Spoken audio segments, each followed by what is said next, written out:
వర్షాలు వరదలతో అతలాకుతలమైన కేరళ రాష్ట్రం వైనాడ్ జిల్లాలోని మండక్కై జంక్షన్ చురాల్మల ప్రాంతాల్లో బాధితుల కోసం ఇంకా గాలింపు కొనసాగుతూనే ఉంది.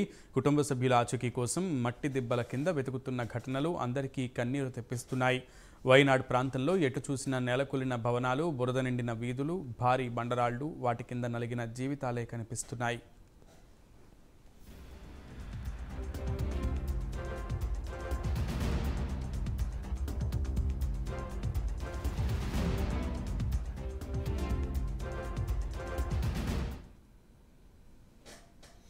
భారీ వర్షాలకు కొండ చర్యలు విరిగిపడి ఊళ్లపై పడిన ఘటనలో మృతుల సంఖ్య పెరుగుతోంది. వందల సంఖ్యలో గాయపడ్డారు. నేలకూలిన భవనాలు, బురద నిండిన వీధులు, నెట్ట నిలువున చీలిపోయిన ప్రాంతాలు, భారీ రాళ్లతో మండక్కై జంక్షన్, చురాల్మల పట్టణం మృత్యు దిబ్బలుగా మారిపోయాయి. ఈ ప్రాంతంలో వ్యాపారానికి, పర్యాటకానికి అత్యంత కీలక ప్రదేశాలు ఆనవాళ్లు కోల్పోయాయి.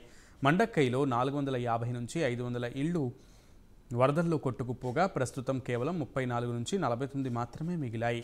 మరోవైపు సహాయక చర్యల్లో డిఫెన్స్ సెక్యూరిటీ కోర్కు చెందినటువంటి 4 బృందాలు, ఎన్డీఆర్ఎఫ్కు చెందిన వారు పాల్గొంటున్నారు. తాత్కాలిక వంతెనలను నిర్మించి బాధితులను తరలిస్తున్నారు.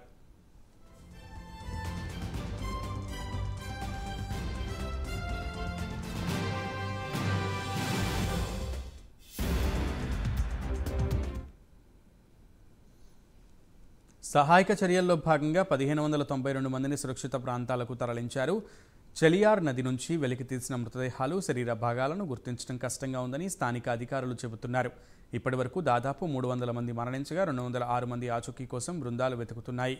అగ్నిమాపక శాఖ, ఎన్డీఆర్ఎఫ్, అటవీ శాఖ, పోలీస్, భారత సైన్యం, తమిళనాడు వాలంటీర్ల నుంచి 1419 మంది ఈ ఆపరేషన్లో పాల్గొన్నారు.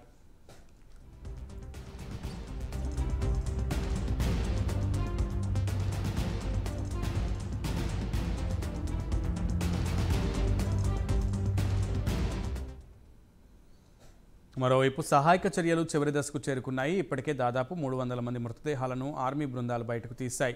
రేపటిలోగా సహాయక చర్యలు ముగిసే అవకాశం ఉందని తెలిసింది. ఇప్పటికే ఆర్మీ, ఎన్డీఆర్ఎఫ్ బృందాలు అణువణువు గాలించాయి. అయితే ఇంకా చాలామంది ఆచూకీ లభించడం లేదని ఫిర్యాదులు అందుతుండటంతో ఇంకా సహాయక చర్యలు కొనసాగిస్తున్నారు. 200కు మందికి పైగా గల్లంతైన వారంతా బీహార్, అస్సాం, పశ్చిమ బెంగాల్ రాష్ట్రానికి చెందిన వారిగా అధికారులు చెబుతున్నారు. వీరంతా టీ తోటల్లో పనిచేసేందుకు వచ్చి వరదల్లో గల్లంతైనట్లు తెలుస్తోంది.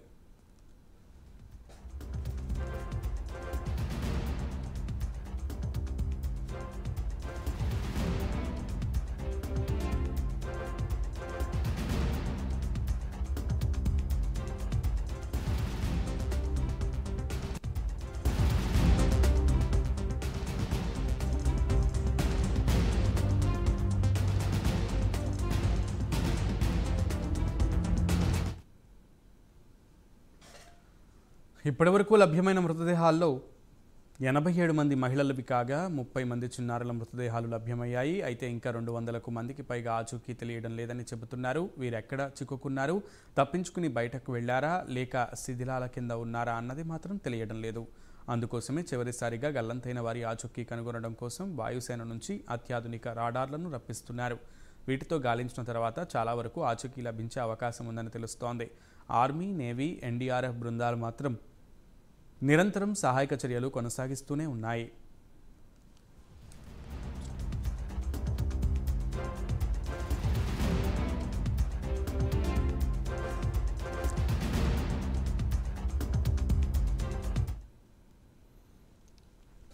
వైనాడ్లో జరిగిన ప్రకృతి వలయానికి దేశంలో ప్రముఖులు, పలు రాష్ట్రాల ప్రభుత్వాలు ఆర్థిక సాయం అందించేందుకు ముందుకు వస్తున్నాయి. ఇప్పటివరకు సినీ, రాజకీయ, వ్యాపార ప్రముఖులు తమ వంతు ఆర్థిక సాయాన్ని ప్రకటించారు. ఇక సైన్యంలో లెఫ్టినెంట్ కర్నల్గా ఉన్న ప్రముఖ నటుడు మోహన్ లాల్ వాయినాడ్ చేరుకుని సైనిక యూనిఫామ్లో ప్రాంతాలను సందర్శించారు. పునరావాస కార్యక్రమాలకు తన వంతుగా 3 కోట్లు అందజేశారు.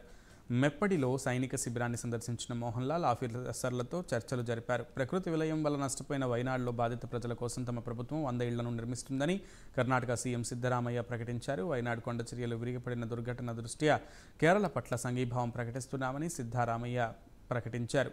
కేరళ ప్రభుత్వానికి ఇప్పటివరకు అల్లు అర్జున్ 25 లక్షలు, మోహన్ లాల్ 3 కోట్లు, కమల్ హాసన్ 25 లక్షలు, రష్మిక మందన్న 10 లక్షలు, నయనతార, విఘ్నేష్ జంట 20 లక్షలు, తెలుగు నిర్మాత నాగవంశీ 5 లక్షలు, సూర్య, జ్యోతిక, కార్తీక్ కలిపి 50 లక్షలు, విక్రమ్ 20 లక్షలు, మమ్ముట్టి, దుల్కర్ సల్మాన్ 35 లక్షలు, ఫహద్ ఫాజిల్, నజ్రియా కలిపి 25 లక్షలు విరాళాలు ఇచ్చారు.